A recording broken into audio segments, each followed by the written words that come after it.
Hey, is that Fireball? Mm-mm. No, I swear to God. I swear to God. Did you see me grimace after drinking it? No, it's good. Not pill, baby. This. Basil Hayden's. Yeah. Yes. Yeah. No, you know it's good when there's a lot. You know it's good when there's a lot of writing on the bottle.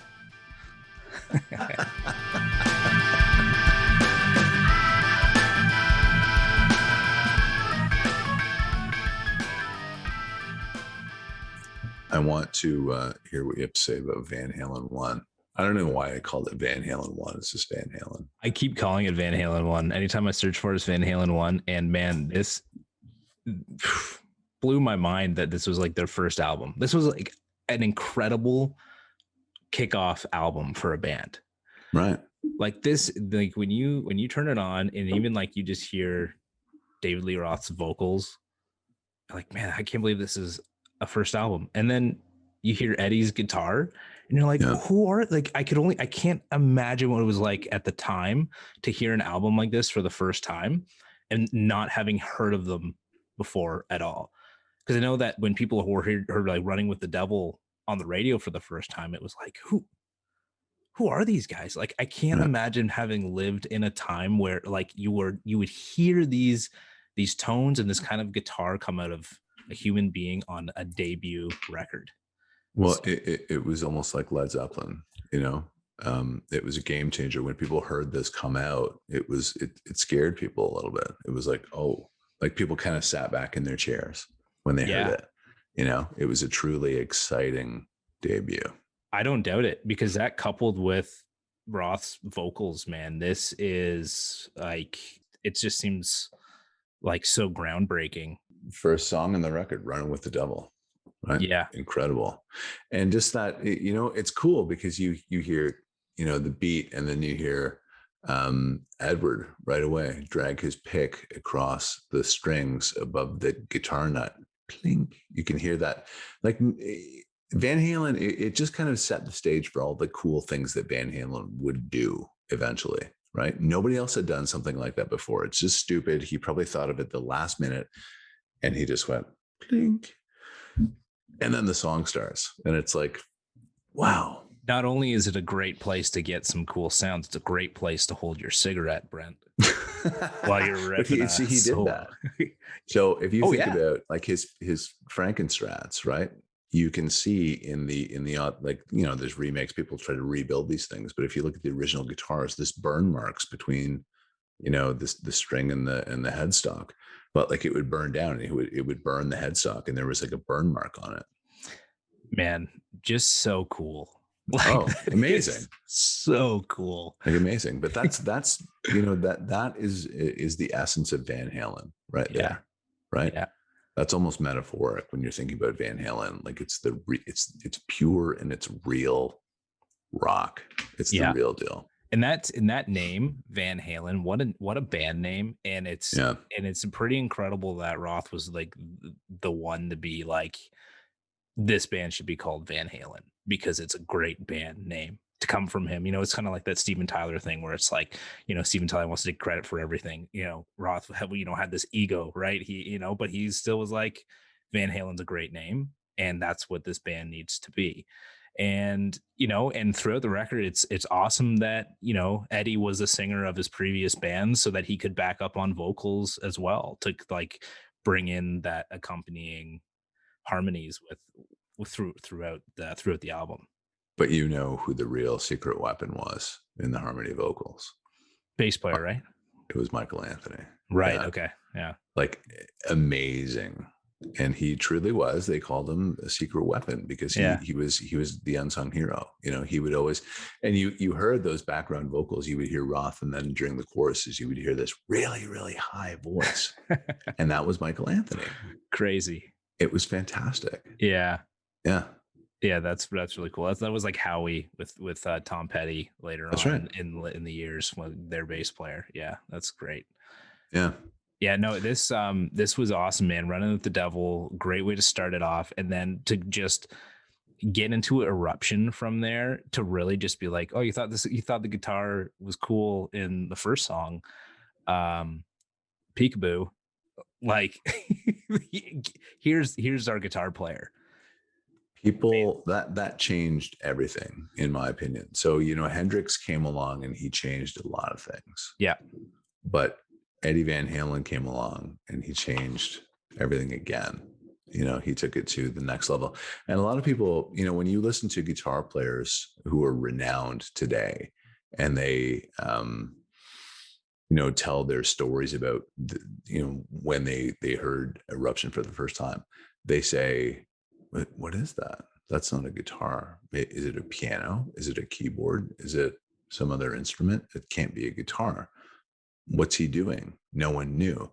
And, Jimmy Page tapped a little bit, and other players tapped as early as like the 60s and 70s, but not like this.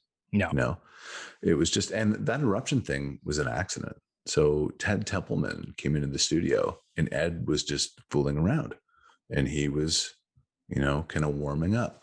And Ted said, what is that? We have to record that. And he said, I'm just kind of fooling around, Ed said. And they hit record and he got it again. I think they recorded 3 versions of it. And they went with the first one. And I think that later Ed said, I played it so much better after. I wish I could have gone back and done it again. But it was revolutionary, like literally revolutionary. And like I said, people heard that and said, like, what the hell is that? I don't even know what that is. It can't be a guitar. Like, how is he doing that? Yeah. Because it's 8 fingers on it, not That's just 4. Incredible. Like I didn't know that was just something that he was kind of, that was, picked up that way. I mean, again, it kind of makes sense. It goes back to one of our Aerosmith conversations about warm-ups being like the beginnings of some amazing songs. But I had no idea that that's what Eruption was. And you mentioned like just earlier about, scraping along the top is kind of like paving the way for some of the sound of, the kind of, experimental stuff that they would do. But then the tapping, everything that he did really paved the way for so many guitar players moving forward. Well, that was just kind of it was just a great example of going off the song sheet, you could say, I guess, right? For it, just like, who would think to do that? Like, drag your pick before you're about to hit your big chord on your first record, your first, right? He just kind of went blink. Yeah. And, I wonder if when he did that, if people were like, what the hell is he doing? But it totally works. People must have been like, what the fuck was that? Why did he do that? Did we get that? That kind of set the stage for what Van Halen would be. Yeah. Really. Wow. Right. Yeah. And I love that because he does like Atomic Punk. He uses his palm. Okay. That's his palm on the strings. Wow. Right. Wild. So he just does all these bizarre things. And, you think about what he had done later, like Cathedral, with the volume knob and Spanish Fly on an acoustic, he tapped that. Like he was just a special, like, I don't even know what to say about Eddie Van Halen. I mean, he was otherworldly. Yeah. And these are brothers that were just, the music was their life, like even going back, their family's highly musical in a more of a classical sense. And, these guys just, it's amazing what they brought to rock and roll. And these guys just, they knew they were not going to do anything else. This was it. So they moved from the Netherlands with their dad, who is a musician, a big time musician. They moved to California. They moved to Pasadena, and Eddie got a set of drums, and Alex got the guitar initially. And so what happened was they would play each other's instruments while each other was gone. So I think this is how it went. Alex would go and deliver his papers on a paper route, and Eddie would go and play his guitar and fool around with it. Right.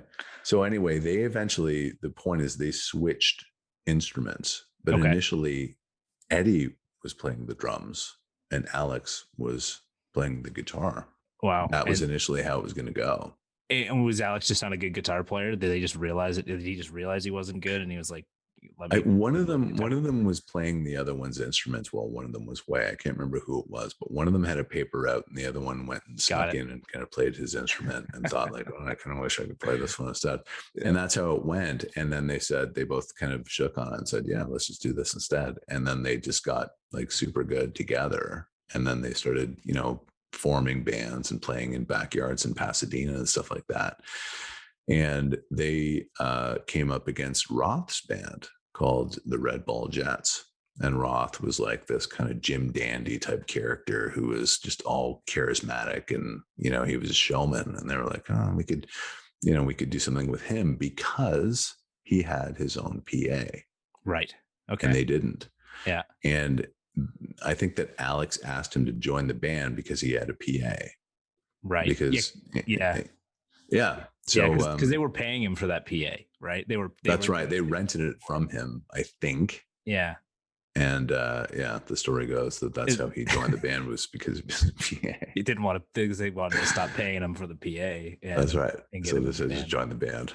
That's awesome. And Roth's band, I believe it was more of like a soul kind of like a more of a, you know, not really a rock and roll band, but played a lot of soul music. And, you know, he had mentioned that the first concert that he brought Eddie to was Earth, Wind and Fire. So that was the music that that David Lee Roth was really into at the time. That's right. So he was into kind of more like soul R&B. Roth was, you know, Earth, Wind and Fire. You know, and the Van Halen guys were into Sabbath, right? And, you know, the heavy stuff, Deep Purple, Zeppelin. Roth was not. And that was a cool marriage because, you know, it was, you know, the heaviness of the riffs that you hear on Van Halen 1 and 2 were kind of juxtaposed against kind of the flair and the soul of David Lee Roth, right? And that's really what made the magic, I think. Yeah, totally. You know, I was just, again, everything is just this perfect combination of harmonies, vocal harmonies, the way the guitar works with Roth's vocals, and the way that the Roth's delivery with the music is incredible. And you get to I'm the One, and you really see the way that Eddie can like integrate his solos into verses. Like there's that song, it's like it really shows that it's like, yeah, there's guitar solos for soloing, but I'm actually going to play something while David's singing, and it's gonna be perfect. Oh yeah. like just everything they did with figuring out music and their compositions was otherworldly. But that was all him. That was all one player. And all that stuff was just, there were very few overdubs. It was just Eddie handling and holding down that entire fort by himself. You know, a lot of bands have two guitar players, and it was like he's playing rhythm, and then he throws a quick lead in there, and then he's playing rhythm again, and it's just like, holy crap, this dude can do everything. He is so fast. He is so technical. He just has feel beyond his years. He was just, he was unbelievable. Yeah. Yeah. And the thing I really think, you know, they played for years, obviously covers. That's what they were. They were a cover band. They played covers for years, backyard parties, which I am so jealous of because those don't happen these days. And I had actually heard a story of one of their backyard parties was so big, cops were like 4 blocks away from where it was actually happening because there were so many cars. So they were just like, where's this thing going on? But it really comes through in I think the way that they do compose their music, and having played so many cover songs. And, you know, Roth had mentioned like you would rip off the left side of the Billboard charts, and those are the songs he was That's playing. Right. And they did it so well. And, you know, then they even, you know, took You Really Got Me by the Kinks and did a fantastic cover version of that. You know, they obviously put their own spin on it and their music, but I feel like, you know, that had to have been such a great experience for them to be playing so many of these songs, you know, covering so many songs in a cover band for so many years, to lead to composing these. I mean, this is just for album 1. I'm not even on 2 or 3, like, right? And these are just already all hits. But you know what, Alex, is that they paid their dues, right? So by that time they had played I think they were at the Troubadour. They were the house band, and that's what they had aspired to do. Now, on the Sunset Strip, they played where they wanted eventually, but they paid their dues. They paid their dues in those backyard keggers. They got to the club circuit. They paid their dues. They played countless. Roth said, I think he said that we could play 250, covers, in the blink of an eye. Like if you name it, we could play it. And they just were prepared, and they jammed and played and played and played. And they just, it's not that way anymore. I mean, I don't want to be that guy who's like, but like they paid their dues, right? Yeah. They put their 10,000 hours in. Yeah. Yeah. And you know what? I will say there are bands doing that, but it's not like it just feels different these days, because well, I think a lot of bands don't, maybe they don't even have the opportunity to play live. I don't know. But back then, these guys played live over and over and over again. So when it was time to record these songs, they were tight. But how many people these days now like actually have places to play? How many bands have a basement in their parents' basement they can play in, or their parents' garages, or good point.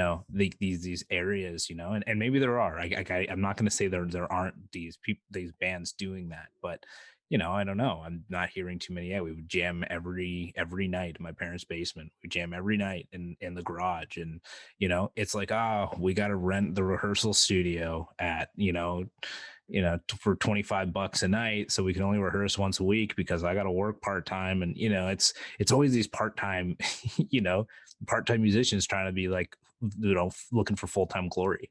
That's it. See, that's a very good point, because these guys were absolutely full-time. They didn't want to do anything else. Yeah. Right. They played in Roth's basement. That was their rehearsal space, and the Roth family welcomed it. So David Lee Roth's dad paid for that PA, and he said, absolutely, you do what you need to do. Get your band in here and play, and I will fully support you. He would watch the band. He would watch them play those tunes. So this was your first time listening to this record, is that right? 100%. Yeah. Okay. I'd heard a few songs already. Like I'd known Eruption, I'd known Running with the Devil. I'd heard the You Really Got Me version, but again, in pieces over the course of 30 years. So yeah. But what about like songs like Atomic Punk? So that first riff, like with his, I thought it started out cool. Not a big fan of the song overall. Again, this comes back to more of like a round and round, Nobody's Fault feel of Aerosmith. I wouldn't say I would like necessarily skip it, but it's not a skipper. I think it works. I think it kind of fits on the album. I really felt like those other songs didn't, but I feel like just the style of it works. So I would keep it on. What about Ice Cream Man? What did you think of that? That is likely the best song on the album. Really? Oh, that to me is like, yeah, like that's cool. I love the doo-wops at the end of I'm the One. That almost takes the cake right there. Yes. Ice Cream Man, so good. And Ain't Talking About Love. Ain't Talking About Love is one of the other great songs. Hang on, we're jumping around here. I know. I'm sorry. You're right. I know that you're like, no, this is great. I love your enthusiasm. This is awesome. But like, I want to go through these. My fault. Yep. So no. So Ice Cream Man is a little bit kind of off, right? Because it's like, it's got the blues thing at the beginning, and it's a little bit weird, and then it kicks into this thing. So you're maybe not expecting it. It fits on the record, but it's like this acoustic thing, and then it goes into that. But yeah, like I'm the One is cool. At the very end, they have that Show Your Love thing, but before that, there's that doo-wop thing, and you do not expect that at all. Nope. Right? It comes out of nowhere. It cuts off. Doesn't it cut off Eddie's solo? I think it cuts off his solo. It does. Right in. And it's cool because like you don't expect it, but it's it's a swag. There's so much swagger in that song, right? They're like, you know what? We're just going to do this. And it's like, holy fuck, these guys are so good, man. Yeah. Right. And it's their first record. If people are listening to this, I think this is the last song on side one. That is what I love about Ice Cream Man too, is that like they gave pardon the expression, zero fucks, and they were like, this is our inspiration. Like, I think that's the thing I love about it, is they were like, we're gonna take our inspiration, what we're all really inspired by, and make some great music, and we're gonna make it work with who we're inspired by, and we don't care. And you know, the best part is that I love listening to records where the artist doesn't, you sense the artist doesn't care whether you like it or not. Yes. Right? This is one of those records. Totally. Like they don't give a shit if you like it or not. And you hear Roth at the very end of Ice Cream Man say, instead of to satisfy, he says to satisfy. Just like, right. And it's like, you motherfucker. That's so cool. That's great. Yeah. Right? Yeah. I love that. Yeah, totally. And lyrically, just a fun song too. Like there's a couple songs lyrically that are really fun on this record. That's David Lee Roth, by the way, playing that acoustic guitar. Did you know that? You know, I didn't for sure, but yeah. I can feel it. I can feel it in the way that he's singing it, and the way the guitar is being played. It feels like it's I'm sitting here playing the guitar and singing to you. Like, it's a very intimate song at the beginning, you know. And is it the full song that he's playing the guitar? No, just the acoustic. Just the acoustic. Yeah. And because it feels very personal, like you're sitting there with him playing the guitar and singing to you. So yeah, that's great that you've validated that for me. And isn't it like, you know, it's just it's representative of the whole record. It's the organic feel of it, right? It's just a guitar player, a bass player, a drummer, and a singer. There's no keyboard. There's no extra stuff. Like, it's just grit. Like, it's real pure rock and roll. As I say, it's a rock and roll band. Like, that's it.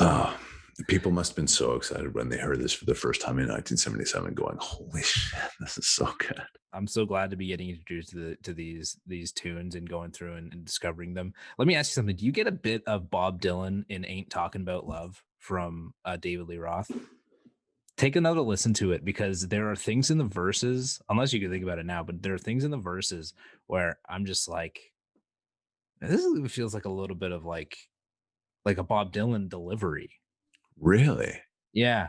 I never really considered that. Yeah. And I would go on to discover that his uncle owned Cafe Wah in That's right. New York, where Dylan would play a ton. So I don't know if there was ever like, I mean, I'm sure, you know, it's Bob Dylan. I'm sure he had influence on a lot of musicians, but I'm just curious if there was any of that in. It's just the one song that I really feel it, but I listening to it, I was like, this feels like Dylan delivery. The beauty of musical interpretation, my friend. That's it, man. We'll see it differently. Right? Yeah. Well, this was awesome. Van Halen 2 is next. It is. That's your homework. All right. I'm ready to take it on. And again, just like Aerosmith, half-hour albums, like side 1, side 2, 5 songs, side 1, 4 or 5 songs, side 2.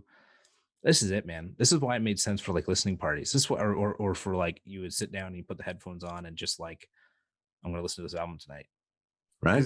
Just like, that's how long it was. Like, it's going to take half an hour of my time.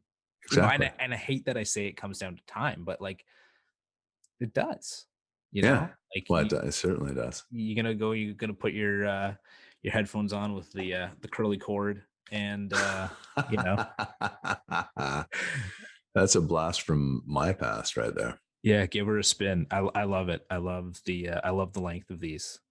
So and I'm really starting to feel, man, like, even I know it's just Aerosmith and it's just Van Halen, but really starting to feel a little bit more of like understanding where the music these days and music I've been listening to for years is coming from.